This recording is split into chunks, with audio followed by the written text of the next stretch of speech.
So, welcome to another episode of The Impact Room. I'm Holly Beeston, the practice lead for utilities here at Douglas Jackson, and I'm delighted to be joined by Gary Ford, the MD for Men for Inclusion. Welcome, Gary. Hi, Holly. Good to be here. Thanks for joining us. So, Gary, to begin with, would you like to tell us a little bit more about Men for Inclusion and why you decided to set it up? Yeah. So maybe, Holly, I'll start a little bit about kind of how I got into this kind of work in the first place.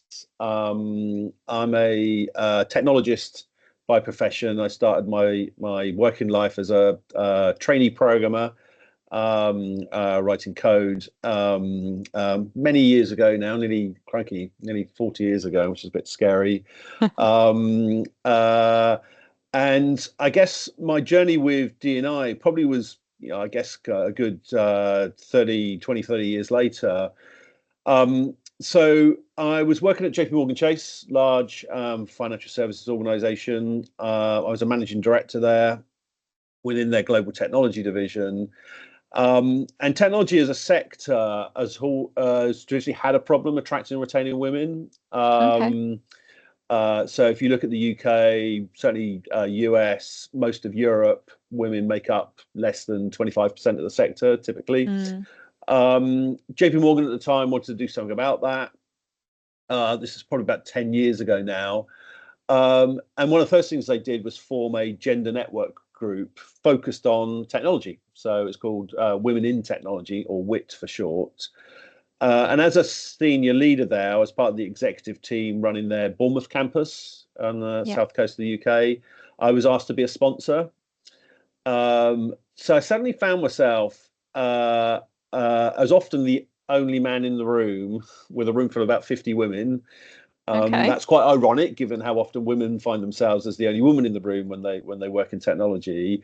And actually, it was quite an uncomfortable experience. And we were, I think, trying to explore why it was that women didn't work in the technology sector, or even if they did, they were leaving it much faster than their male colleagues. And we were, reading research, we were listening to or watching TED Talks. We had a few great keynote presenters. And as we were having these conversations, a couple of things began to kind of dawn on me. The first was I'd kind of, to that point, always thought of myself as a good manager, a good leader. I had a largest team, 250 people, and I thought I knew how to do it. And yet, some of the barriers that my female colleagues were talking to me about were things that, frankly, I just wasn't seeing. They were invisible Okay. to me, and there were lots of small, kind of very micro things. Um, so I kind of realized maybe I was part of the problem. And the second thing that occurred to me is if it was invisible to me, then it was probably invisible to most of my kind of male colleagues. Mm, Um, so we decided to form a male allies group for women in technology. So I kind of co-founded okay. that alongside a guy called Stephen Kosh, another guy called Mark Napier. Um, we didn't really know what we were doing. There wasn't a lot of reference points for male allyship at the time. We're talking about 2015-ish, I think. So we're kind of making it up as we went along, really. But I think one of the things we decided to do was kind of make sure that those barriers, that kind of female experience in technology, was kind of captured and basically played back to kind of men in leadership positions. So we kind of developed a series of workshops. I mean, JP Morgan's got a large technology division, so there was a lot of conversations we felt we needed to have. So it's about Yeah. 50,000 people, by definition, close to 40,000 and more men. But over the course of the next 3-4 years, we kind of created this, if you like, this movement. It's still going strong today. It was eventually adopted by the whole business. Amazing. Yeah, so it became a real source of real interest for me because I began to realize the link between, really making a workplace truly meritocratic, removing kind of unseen barriers was another key to unlocking kind of better team performance. Mm, Um, um, and also clearly the right thing to do, and the moral imperative, stuff like that. So and since then, it's been a really interesting area to work in. I wrote a book about it, The Accidental Sexist, I alongside know. I'm midway Stephen through. Kosh. Okay, brilliant. Okay, what do you think so far? Really enjoying it actually. Very insightful. Looking forward to the second half. Yeah, and I think the second half, actually, interesting enough, is probably the other reason I've continued to do work in the sector is actually I don't think everyone's got all the answers. I think we're all kind of learning a little bit with this, but from those kind of sessions I ran at JPMorgan and the sessions we run now at Men for Inclusion, you are continuously learning new insights about what we can do. Mm, Those workshops, we always wanted them to be really practical. We just didn't want to turn up and say to people, "There's a problem." We wanted to enlist their ideas on how do we solve it, right? yeah. So the second half of the book is really the practical tips on, the things you can do that kind of at least disrupt some of those kind of small issues from happening, Yeah. either proactively or by when they do happen, kind of having a particular way in which you deal with them. Um, and I think those are lots of that is very small, simple things that any of us can do as well. Absolutely. And I think it's testament really, isn't it, in terms of the uptake on those workshops since Men for Mm, Inclusion was formed, that there is a huge appetite. There is yeah, a huge market for, I suppose, like you say, the direction and the reference point. Where do we start as a business to become more inclusive? How do we change to make it so that there are more women in our organization at leadership level, or even just women staying in those organizations and yeah, thriving in the roles that they're doing. They don't necessarily have to be on the board or the exec team, do they? no. So I suppose looking at inclusivity in the workplace, Gary, where do you think the importance comes and why? Yeah, I mean, it's interesting, isn't it? I mean, if you look at research that talks about what men and women want in their careers, they're often very similar things, right? Yeah. I think there's obviously some sort of age-old stereotypical beliefs that, men are more focused on being ambitious and committed to their careers, and actually, all the research shows that's not true at all. Actually, it's pretty much the same kind of the same desires, if you like. Um, and I think the interesting thing is that most of the things that prevent that are not usually very deliberate, right? I think most No. people are kind of quite well intentioned when they go into the world of work. It's just that mistakes slip in because we're human beings and we all make mistakes. And also when it comes to gender, we're brought up to think in very, very gendered ways, right? It's kind of very socially ingrained that we think about, female skills and capabilities in a certain way, and likewise male sort of skills and capabilities. So these Mm, sort of small things creep in. And the interesting thing is the fact that although people don't realize it, these small things creeping in does create barriers, right? And it does mean that not everyone is getting a fair kind of, fair set of opportunities. And I think most people, instinctively will kind of, will feel that's not right, right? I think once mm, people won't realize that these things are happening, most people will want to do something about it.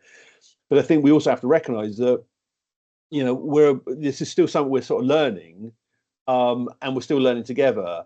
And I think kind of enabling people to have their best careers is, to me, what inclusion's all about. It's making sure that you are giving people those fair kind of opportunities. You're not creating unfair barriers, and also you're understanding that each person in your organization has a subtly different lived experience, and you have to think about them as individuals as opposed to assuming that a they have certain skills and a they have certain kind of career needs based around some sort of personal characteristic, which when you boil it down to that is clearly absurd, right? absolutely. So for me, inclusion, I mean, it's interesting.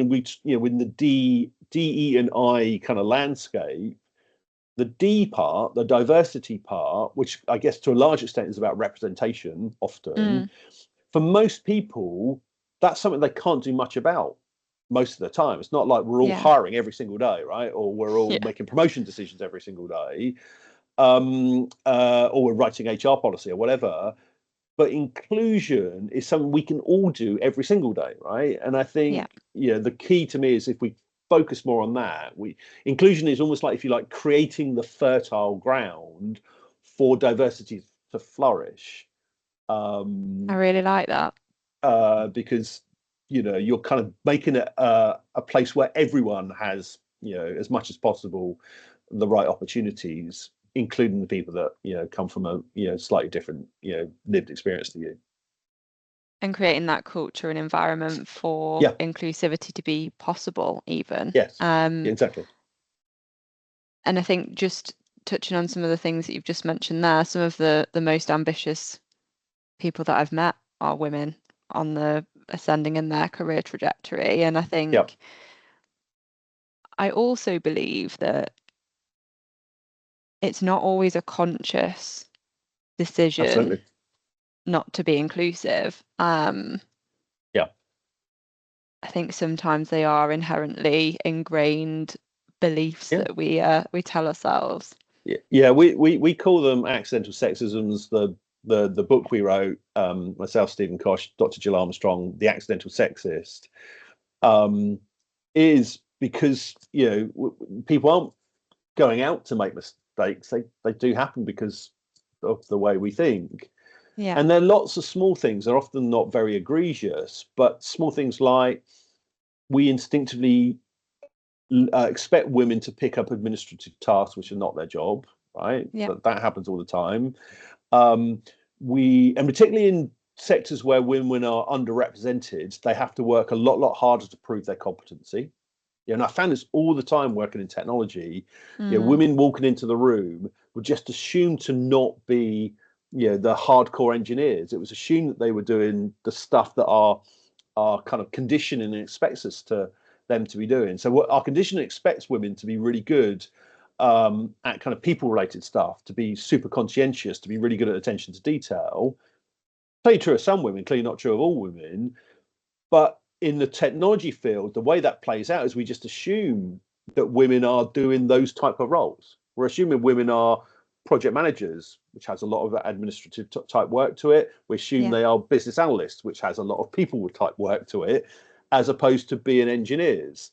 Um, uh, and it's a simple mistake to make. And I recently did some research for again, it's another financial services company, and I found this doubting my competence thing continuously within the feedback I was getting from that research for that company, and it was purely for their technology division of a large UK financial services company. And I suspect if you take something like the energy sector, which has been traditionally kind of male based, larger numbers of engineers, when women do break that kind of barrier, if you like, of becoming engineers as well, that male doubt of their engineering capability is and it's not because they're doing it on purpose. It's just because they're making an assumption, right? And it's they don't see enough of it. Yeah. And it just continuously erodes people's confidence, as you can imagine, that you're continuously being doubted. Agreed, to the point where from the other end of the spectrum for me, when I talk to women about roles on execs and boards, and they say to me, but I don't have everything that you're looking for on that job description. I Yeah, think the stat is something like a woman typically has to have 80% of the desired skills to throw their hat in the ring for a role. yeah, Um, I suppose because of that imposter syndrome piece, but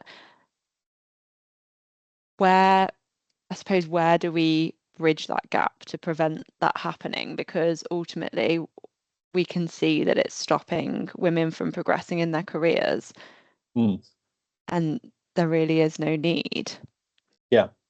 I mean, you're right. All the research will show that's true. And I think it's kind of linked to this kind of. It's always connected back to the fact that we have those doubts about competency, right? Mm, So, um, and actually, it's interesting. Actually, if you look at, even in our children, there are lots of subtle ways in which girls girls' outcomes and actually even their kind of their needs within the educational setting are constantly chipped away at, right? Even to stupid stuff like, oh, you run like a girl or you hit like a girl, right? We're constantly kind of just reinforcing this small stereotype that women are in some way not the same as men and don't have the same capabilities. So we kind of chip away at those confidence pieces all the time. So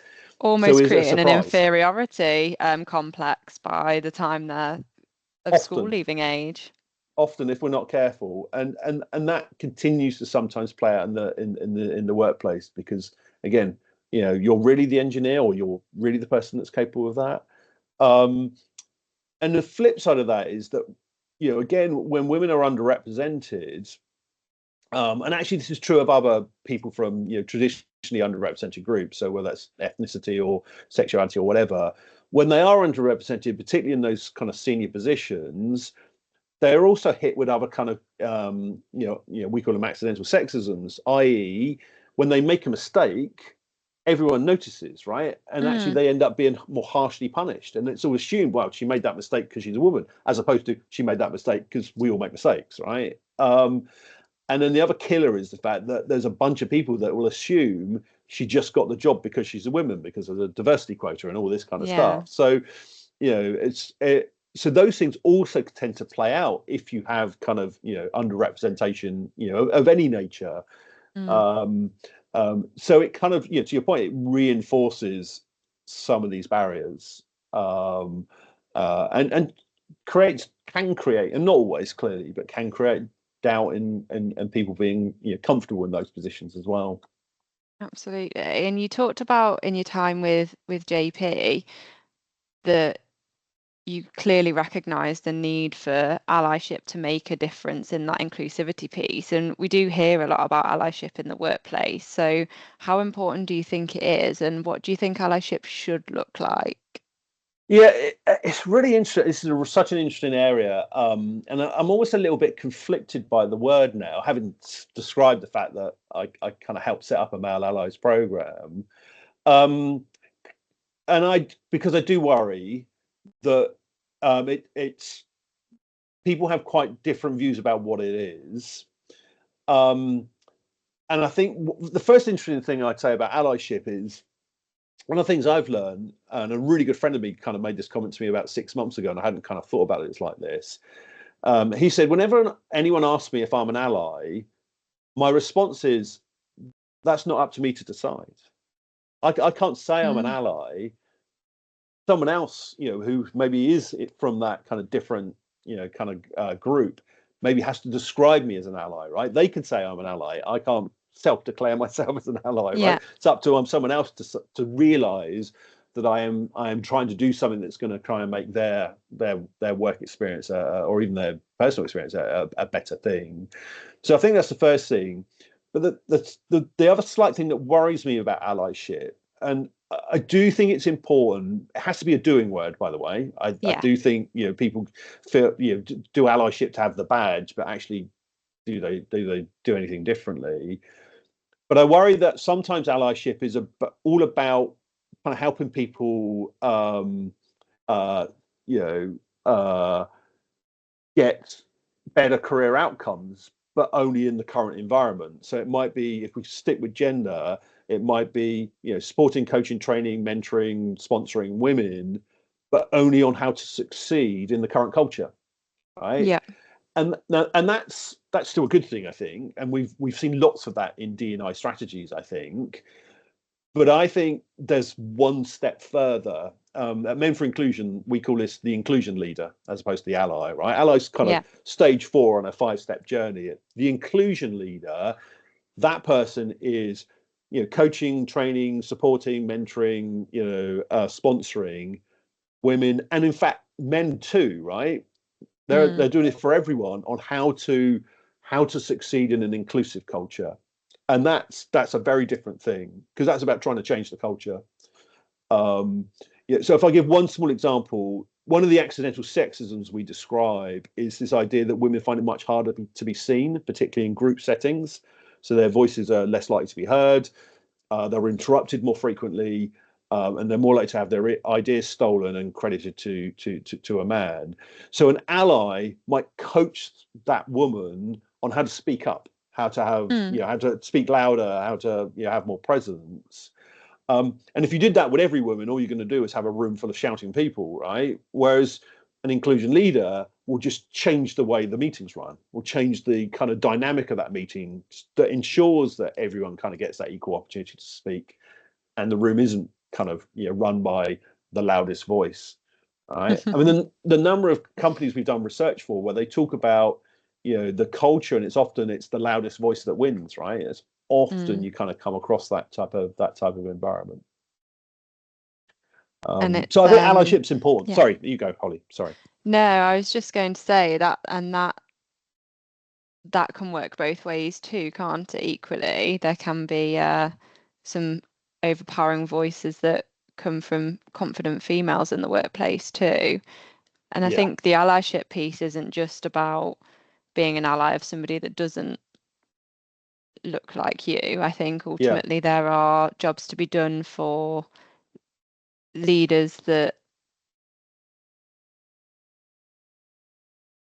essentially are paving the way, but they may be paving the way, and it may be great to see somebody that looks and sounds and acts like you do in a senior role, but ultimately you still have to help others to get there too, don't you? Absolutely. I mean, there's a couple of points to this actually I think is really important. Going back to this idea that inclusion is about all of us, right? So if I just use that example, being heard in meetings, our research, we did some research about 18 months ago onto what we call the lived experience. And we have data for both men and women. And we found that 62% of women weren't, when we asked the question, do you feel that you get enough airtime in meetings? 62% of women said no. Okay. 31% of men said no, right? So one of the interesting dynamics is that if we solve that not getting enough airtime for people problem, not only do we improve the work experience for 62% of women, we improve it for the 31% of men who also feel that they struggle to be heard in meetings, right? So this inclusion idea is an all of us conversation. So where we find that women are having a bad experience and we fix that, hopefully we're also fixing it for the men that are having that bad experience too. And it's really important that this isn't seen as a women good, men bad type conversation. That's not true at all. I mean, to your point, women are just as likely to make these mistakes as men, right? Particularly female leaders, because we've largely probably kind of coached them onto being more like men in those senior leadership positions, right? So I don't think poor workplace behaviors are limited to men. They're absolutely not. And I think the inclusion piece is in all of this conversation. And actually, also think it's why it's really important that you have both men and women in the room when you're kind of looking into, so how do we solve this, right? Because men can't solve this on their own. But equally, I don't think women can solve it on their own either, right? No. We've got to find ways that both genders and clearly other personal characteristics, people from multiple different ethnic minorities, from different socioeconomic backgrounds, from different parts of the the neurodiversity spectra, all of those things, you kind of need to have all of those voices. Absolutely. And it's amazing actually, because I was recently part of a stakeholder engagement group for another piece of work that I'm doing at the moment, and there were such a range of opinions that came to the meeting, and you could sort of see when individuals had their moment to explain what their perception was of each topic, everyone else sort of sat back on this virtual meeting, and you could sort of see the cogs whirring and think of, well, I've not thought about it like that before. And it just brings, but it's having that opportunity and that safe space to say this is how I feel about a Yeah, particular topic, which yeah, I think is often the thing that doesn't happen, whether that's in a workplace or within a group of individuals that are all working towards the same sort of end goal or project. absolutely. And I think we talked about your recent visit, didn't we, to the DEI and Energy conference prior to recording this. And I think you talked around the challenges of retaining women in the energy sector, which I know I've been doing a lot of work around over the recent years. So I suppose what did you learn from that conference, and how do you think that we can Yeah. improve the retention of women in the sector? Yeah, it's really interesting actually because I think it gave me so just to give you a little bit of context, Men for Inclusion, both Mark and I, the co-founders, come from a financial services background, so that's Yeah. where we've done most of our work. So we are trying to learn a bit more about the energy sector because we do think it's a kind of opportunity for us to support that sector too, because I think it has some similarish challenges, Mm. historically very male dominated, et cetera, et cetera. And there was a couple of insightful things for me. I mean, the first was how the size of the challenge for this sector, in terms of attracting kind of talent, to enable the green transition over the next 10 20 years, you need a huge influx of talent, right, as a Mm. sector. So that's the first thing that was kind of really interesting. And then the second thing that was really interesting was the data that showed at the moment you're losing more women than you're hiring, right? Proportionately, right? So, and I think, we kind of made this mistake going all the way back to JPMorgan, 10 years ago, when we kind of realized this problem within technology there. For the first year or so, we really focused on hiring, and did absolutely bang out an absolutely brilliant job on it, right? We were hiring Mm. so many women into technology in JPMorgan, and then we got to our first year, we got to the end of that first year, and then looked at the data and go, shit, our proportion hasn't changed at all. It's still Yeah. roughly the same numbers, right? So we've done a brilliant job in hiring them, but we hadn't done a brilliant job in making sure that their experience in the organization was brilliant, right? And I do think the sector, the sector does run that risk.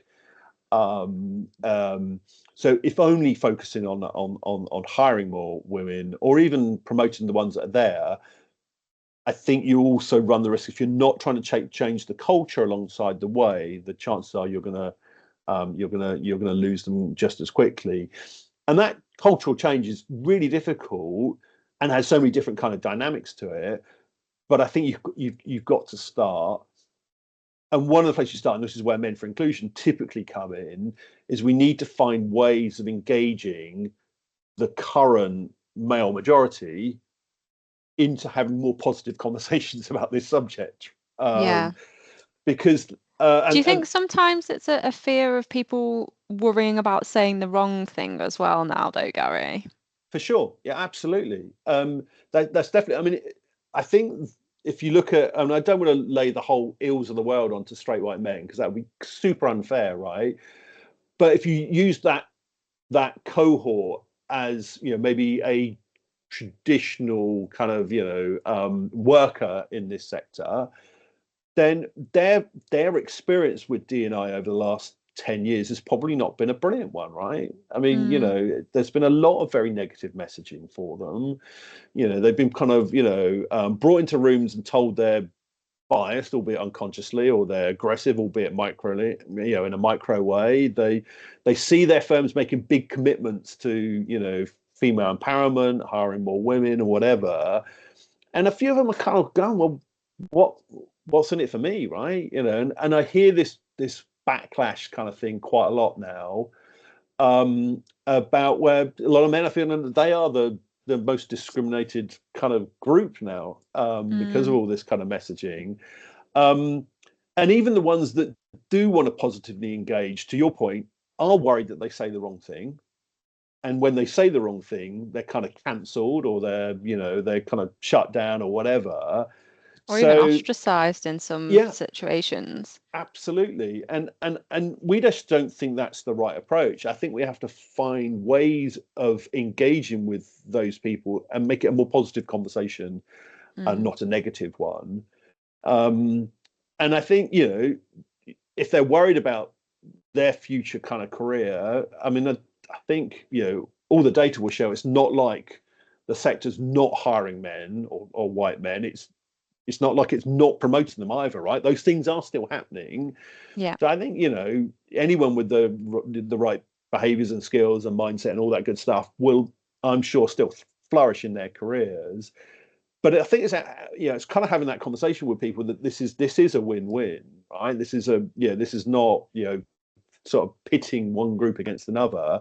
It's kind of like, the rising tide kind of lifts all boats type approach. And as I said before, in a more inclusive culture, everyone gains, I think. So if they can be a positive part of that, that helps too. And a lot of businesses talk about the business case for diversity and inclusion, right? And there's lots of economic stuff, as I'm sure you know it, Holly, right? Around better financial returns, more innovation, happier teams, better productivity, less kind of absenteeism, all the benefits of the business case. But most people in business don't care about the business case for D&I. No. So we have to help them find a personal case. And so it's sometimes appealing to people, to say, look, how can we make this a positive thing? How can we make what you do something that you want to do? And it might be simple stuff. It might be kind of appealing to the fact that, if the workplace culture is not great, how would you feel about sending your daughter into that workplace culture, or your wife, or your mother, or your sister, or whoever? Yeah. So it could be kind of appealing on that level. But equally, I think we need to have conversations with men about what we probably all have a characteristic that sometimes makes us feel like the non-excluded group. I come from a very working class background, so there are certain, because of that, I think there are certain things that maybe hold me back in certain conversations. And people recognizing that is probably helpful to me. We're going to recognize that, Mark talks a lot about his dyslexia, right? So that's, and that really held him back, 20, 30 years ago. Whereas now, I think, people are able to make adjustments for that. We know a lot of, there's a lot of challenges around people on the neurodiverse spectrum, because I think there's more than one. So, make an accommodation for that to enable people to get the best out of their careers. So I think if we can help men realize that they are diverse too, right? Even the bulk archetypal straight white man, you are still diverse. Inclusion's about trying to help everyone kind of gain, those or have the best opportunities too. So I think it's trying to find ways to make that a positive conversation and bring men into that conversation, because they have a stake in this, I think. Because we all have a stake in our culture, and therefore just saying that it's just leaving it to women and people from other underrepresented groups to make change in this area just frankly isn't fair. No, and I think, like you said, it's been a recurring theme throughout the conversation, Gary. Ultimately, we're all responsible for making workplaces inclusive. There is no group of individual or movement or leader, even if they're at the top of the organization, that is going to be able to create that environment. It needs to run through the lifeblood of the organization, and everyone needs to be involved. Absolutely right, and it's interesting actually. I mean, I do think the role of leader is super critical for obvious reasons. Of course. And actually, one of the observations I have sometimes is that I think a lot of leaders can say, and actually, to be fair, do a lot of really good things around this subject, but are sometimes let down by their own non-inclusive behaviors, right? So, you can have, a CEO who positively demonstrates his commitment to better representation at senior levels, turning up to lots of D&I events, making sure commitments are on the website, all that good stuff. But if that senior leader is still, shouting down people in meetings, sending stroppy emails at 10 o'clock at night that makes everyone feel like they've not performed, like small little micro things, then that leader undermines kind of all the stuff they're doing, very visibly. So, and people spot that authenticity gap almost, don't yeah, they? the inconsistency. Yeah. One of the positives I've observed, certainly Mark and I observed, I think, Holly, in our work. I mean, we formed Men for Inclusion about 3 years ago.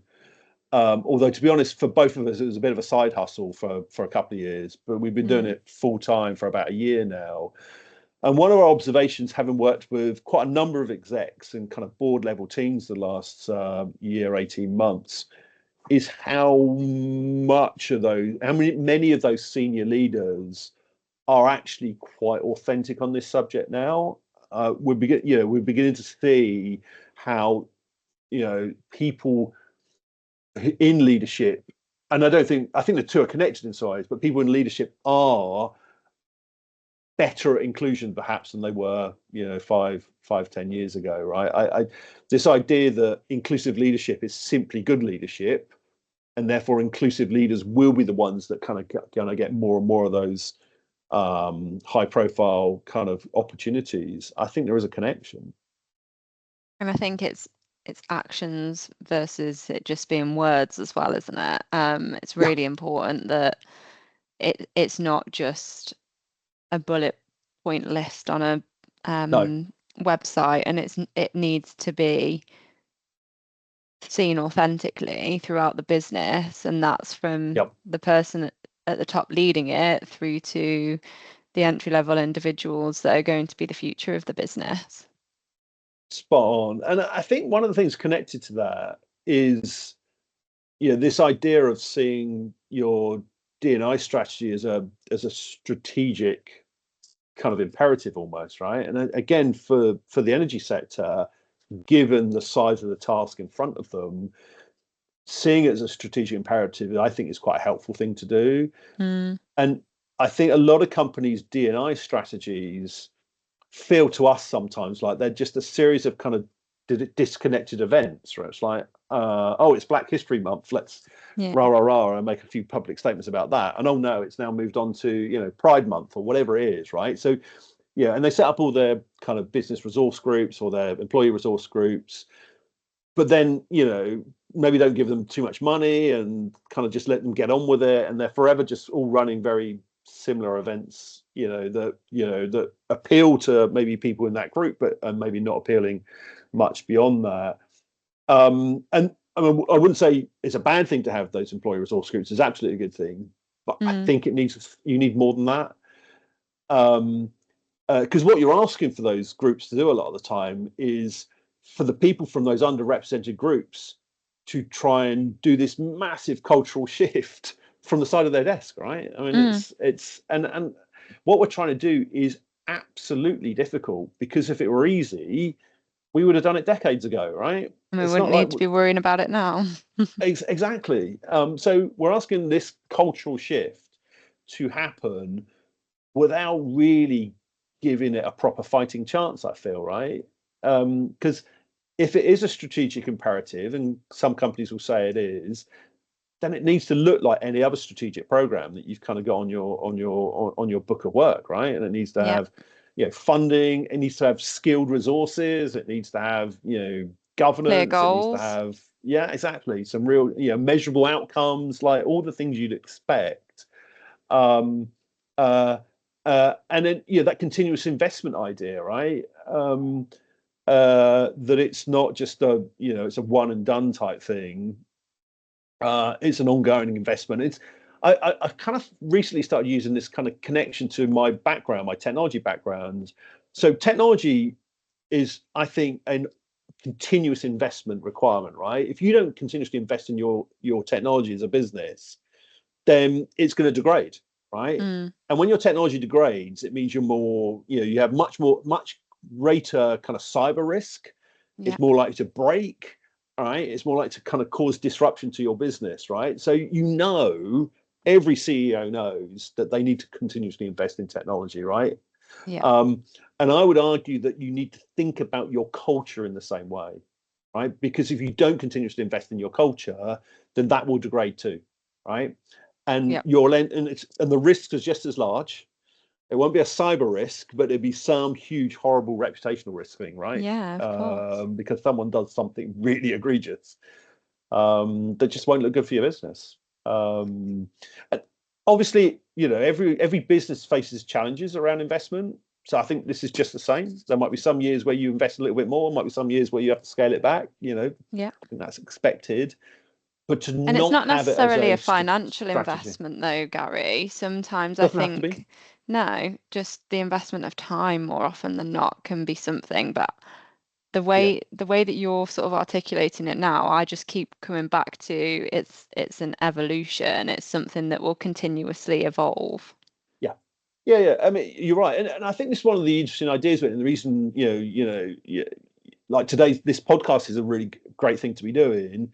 Is we are all learning together. I just like no one has got all the answers to this, right? No. No one company, no one country, no one individual.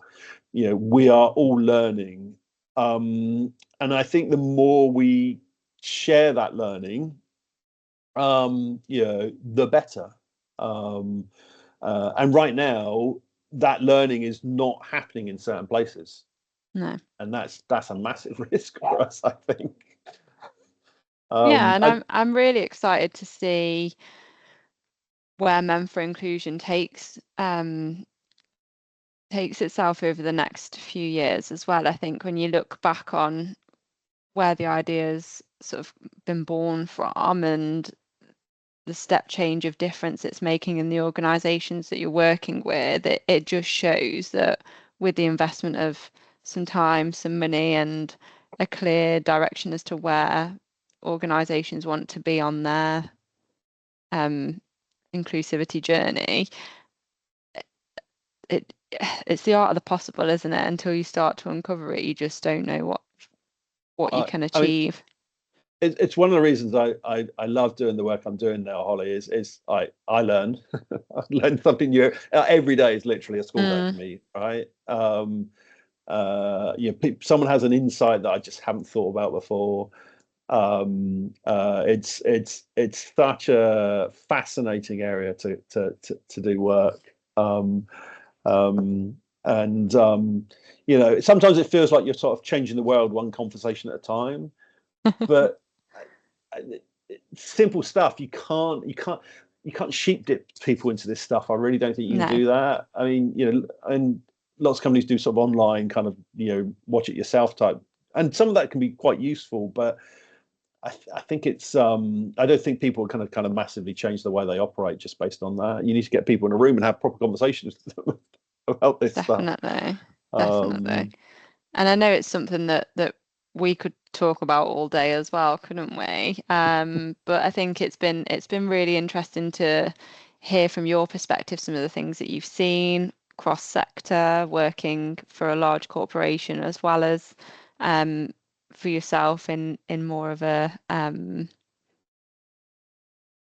ad hoc way with businesses as well. I think it gives mm, you a sense as to where different organizations are at along their journey. But no, yeah, I really appreciate you joining us today as well, Gary. Thank you for your input, and I'm sure that you'd be more than happy for anyone that wants to learn any more to reach out to you directly as well. absolutely. I never turned down a LinkedIn request, so feel free to reach out, and feel free to buy the book. That'd be helpful. Not selling too well at the It moment, all so it all helps. But no, absolutely. I'm really enjoying it to be fair. But no, thank you ever so much for taking the time to join us, Gary. And yeah, I look forward to seeing where the next 12 months takes you. Thanks, Holly. Been really nice speaking to you. Thank you.